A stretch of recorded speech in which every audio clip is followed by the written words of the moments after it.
Pinasok ng mga tauhan ng Southern District Anti-Cybercrime Team ang kwartong ito sa isang hotel sa Silang, Cavite, kasama ang mga operatiba ng Southern Police District.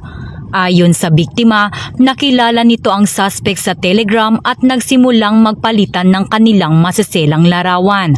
Dito na siya pinagbantaan na ipapakalat ang mga nasabing larawan kung hindi ito makikipagkita sa suspect.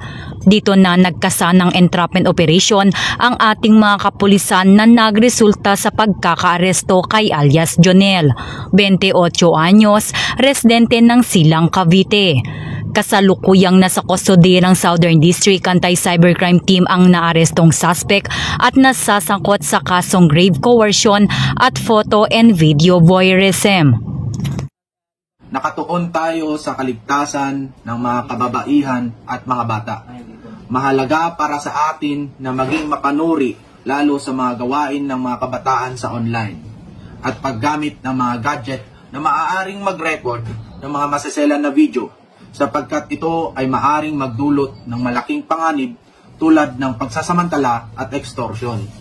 Tungkulin ng mga magulang na gabayan ang kanilang mga anak at ituro ang mga panganib ng pagbabahagi ng personal na impormasyon o pagsasagawa ng mga aktibidad na maaaring makompromise sa kanilang kaligtasan.